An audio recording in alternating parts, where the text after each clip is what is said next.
often do we do stories about Turks, even though the show is called The Young Turks, but I found something today that I thought was really, really fascinating, and it has to do with Turkey becoming more conservative. So there are a lot of people that are worried about this. Now, of course, Ataturk was well known for making Turkey a secularist country, and that's something that many Turkish citizens are proud of.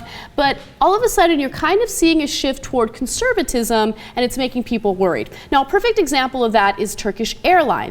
Turkish Airlines is now deciding that they want to change the uniform of its flight attendants. And basically, their new clothing will be long dresses, skirts below the knee, and Ottoman-style fez caps, which surprises me. Those are pretty hot. That they want to go in that direction. Now, look at the picture on the left. That picture is actually from the 1970s, and that was when Turkish Airlines wanted to be more European. They wanted to appeal to European customers, so they had, obviously shorter skirts. I love the mustache. Those are pretty short skirts, actually. Those are short skirts, but you know what? I'm digging it, and they look great. And they're both blonde. What you see on the right, that is a leaked image. It was leaked to the media, and that is basically one of the proposals for the new outfits. On what looks like possibly a Vietnamese woman. Interesting, but I mean, that's the direction they're going in. And here's another thing that they want to do, and of course they've gotten a ton of criticism for this. They want to ban alcohol on some of their foreign and domestic flights. Bad idea. They can do, look, we should understand, of course, that they're part owned by the government. It's nearly 50% is owned by the Turkish government, so that's why they have this influence.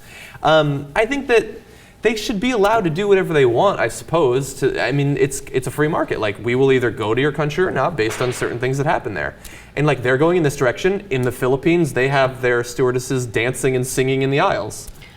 I know, but if this airline is representative of their country and they're known as being a secularist country, then I don't blame the people of Turkey being upset about this, especially because there are concerns about the Justice and Development Party being an Islamist party and being too conservative. I mean, look, we protest when people are too conservative in our own country, when they try to legislate their morality, and I definitely applaud people in Turkey for protesting against it as well. Well, I would point out, too, can we bring up those pictures just really fast?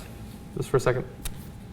Assuming that we're talking either the middle outfit or the rightmost outfit, at least on the women, I mean, those are still, I think, attractive outfits. And look, I will say, we're not immune to this in America, too. Like, our stewardesses dressed in a more provocative fashion in earlier decades. And now, when I go on flights, I'm often shocked at, one, how covered up they are, and two, it's thick, uncomfortable looking material. Like, for people who are walking around all day long on flights, and it's got to be uncomfortable being on those flights all day long, I don't know why they're dressed the way they are. I mean, it depends on which airline you're on, but I noticed, like, Virgin America, for instance, they have very form-fitting outfits. They're not too revealing. Really? Yeah, they're not too revealing at all. But JetBlue is all covered up. Really? Yeah. That's interesting. I don't know. That might also have something to do with sexual harassment from the past. I mean, maybe they got smart about that. But anyway, my point there is that we also experience somewhat of this shift in America too. Yeah, absolutely. Look, we're not immune from this. And every time we do international stories, we're not trying to point fingers and say haha, we're better than you. Of course not, right? But it's just interesting to see how beliefs and values translate to certain businesses. And if people are up in arms about something becoming too conservative, I think they have all the right in the world to protest it.